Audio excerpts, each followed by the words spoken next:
Bonjour à tous. Alors aujourd'hui on va parler des coups de 50 mètres et moins sur la même topographie qu'ici sur notre compact. Devant nous, il n'y a pas d'eau, il n'y a pas de sable et il y a du fairway. Alors on va essayer d'optimiser le contact, chose qu'on avait vu la dernière fois ensemble. Pour optimiser le contact et avoir un maximum de chances de bien taper sa balle, je vous propose d'essayer dans un premier temps au putter. À voir si vous avez les capacités physiques et la précision pour toucher la balle quand même à 50 mètres avec votre putter. On va essayer de la taper de la même manière que si on était sur un green. Donc votre balle est entre le milieu des pieds et la gauche. Vous tenez votre club. Alors à éviter les grippes un peu pinces dans l'avant-bras, etc. Parce que ceux-là ce sont des grippes de précision. On va prendre un grip comme si on avait son fer dans les mains. Et on va essayer de faire un mouvement de putter sans toucher le sol. Donc on va attaquer la balle, contrairement à la dernière fois, de façon tangentielle, brossée. On avait vu le planter, on avait vu le remontant, et là maintenant on va faire le tangentiel, le brossé. Donc si je tape à cette allure-là, évidemment on va bien se rendre compte qu'il va en manquer de la puissance. Donc inconvénient de cet exercice avec le putter, c'est que vous allez devoir y mettre un taquet. Il faut mettre un peu de puissance, d'accord? Sinon, vous ne serez pas capable de faire la distance. Quand bien même vous n'arriverez pas à faire 50 mètres, essayez de juger la distance que vous êtes capable de faire avec votre putter, où évidemment vous serez régulé sur vos contacts. Donc si c'est 30 mètres, eh ben, vous pourrez réaliser ce coup à 30 mètres. Si c'est 40, eh ben 40, 5, etc. On s'en fout de la distance, il faut savoir ce que vous êtes capable de faire avec votre putter. Donc mouvement de putter et on essaye de lui mettre une grande baffe. Ne vous inquiétez pas si vous faites dans un premier temps des airshots et des caponnes. Donc une caponne, c'est un contact qui serait sur le sommet de la balle. C'est normal, ça vient de la tonicité. À un moment donné, réduisez la tonicité, faites-le plus en rythme et vérifiez la distance que vous faites. Démonstration Spielberg, en place.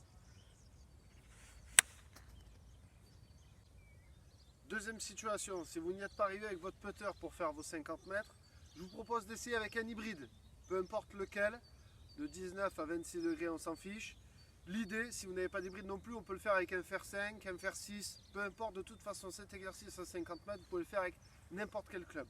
L'avantage de l'hybride, dû à la conception de sa tête de club, c'est qu'on limite les problèmes de contact. Donc on limite les grattes. L'idée est toujours la même que le putter, on va essayer de faire glisser son club au sol. Une façon tangentielle d'attaquer la balle. Quand bien même vous aurez tendance à toucher un tout petit peu avant la balle, le fait que le club soit épais, il devrait glisser et vous faire quand même contacter la balle convenablement. Au pire, vous ferez ce que j'appelle un bon mauvais coup. Pour ça, même situation, même façon de faire que le putter. Votre balle est entre le milieu des pieds et l'avant. Et je vais vous demander de positionner le club très droit, très vertical.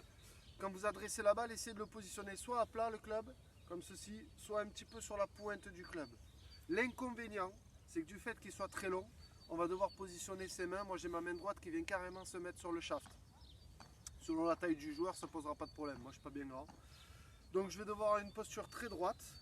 Et je vais essayer de faire le même mouvement que mon putter. Mais du fait que ce club soit plus puissant, j'aurai moins besoin de lui mettre un taquet, moins besoin de lui mettre une grande baffe pour faire la même distance, toujours 50 mètres. J'ai mis une cible qui était à 5 mètres du trou. Spielberg, check la cible. Ok. Donc on est à 50 mètres.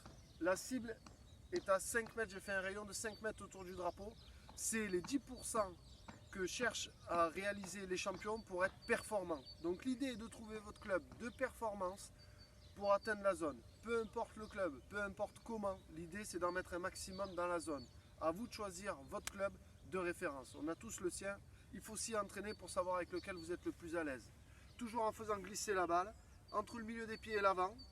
Je prends mon club très bas et je fais un mouvement d'épaule et de bras. Grand mouvement de putter. Et c'est parti.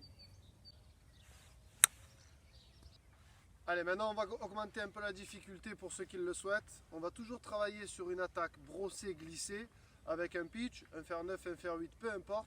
Mais maintenant j'ai matérialisé un obstacle d'eau frontal devant vous, piqué jaune.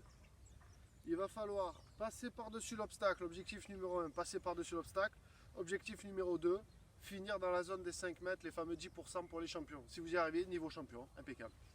Alors, de ce fait, on va essayer de positionner le club toujours comme l'hybride ou comme le putter, assez droit, assez vertical, pour éviter si possible les grattes.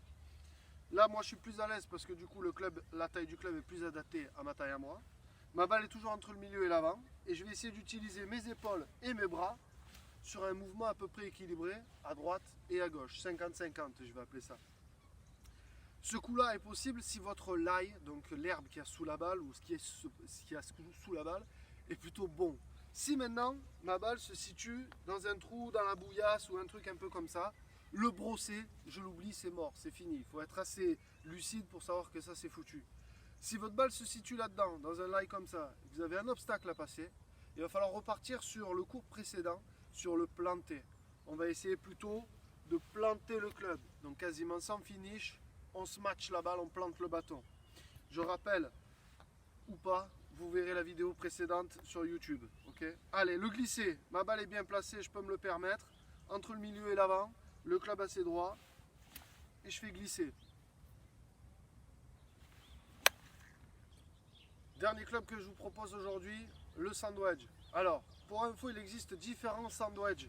Dans la famille des sandwichs, différents numéros ici. Moi, personnellement, j'ai un 56 degrés et un 52 degrés. Sur mon 56 degrés, il y a écrit /10. /10, c'est en fait l'épaisseur du club ici. On va dire le rebond, les Anglais appellent ça le bounce. Plus c'est épais, donc /12, 14, 16, plus votre club aura tendance à glisser au sol. Donc pourquoi pas favorable au bunker, sortie de bunker de green, ça peut être assez favorable pour éviter de trop creuser dans le sol. A l'inverse, si vous jouez un club qui est très épais, donc un club standard, souvent dans les demi-séries standards, les sandwichs sont assez larges.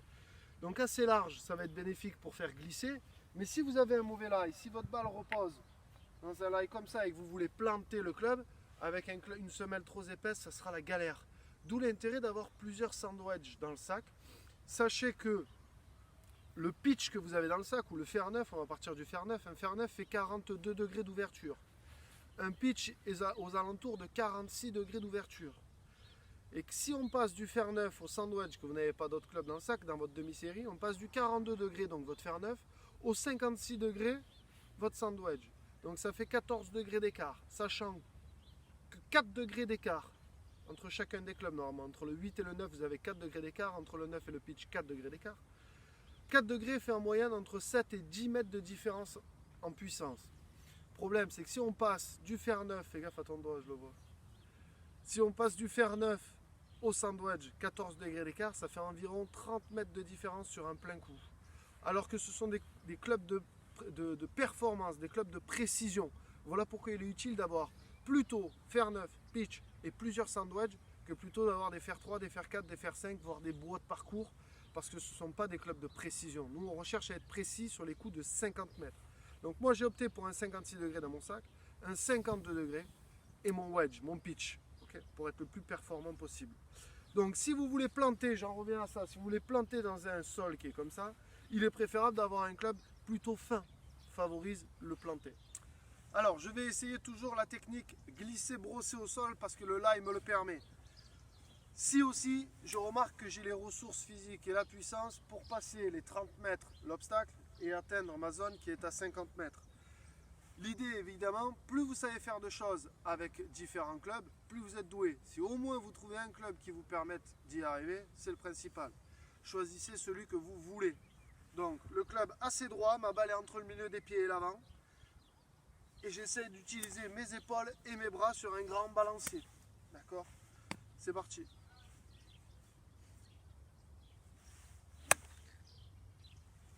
Dernière démo, si vous remarquez que vous avez du mal à faire glisser le club au sol, vous faites souvent des tops ou des capones, repartez donc sur un planté de bâton. Je vous redonne le tuto. Pour planter le bâton, la balle n'est plus passée de la même manière. Vous allez la mettre entre le milieu des pieds et l'arrière. Et vous allez, je rappelle, regarder le nez de la balle, ce qui permet du coup d'avoir un poids du corps en avant. Ce qui favorise un angle d'attaque très descendant. Vous pouvez essayer de le faire au sandwich, au pitch ou au neuf, c'est pareil. Donc je me mets en place et là je vais essayer plutôt de se matcher et de m'arrêter à l'impact. L'idée première, c'est de passer l'obstacle, je rappelle. Numéro 2, précision, être sur le green. Donc vous pouvez le faire avec tous les clubs du sandwich au fer neuf.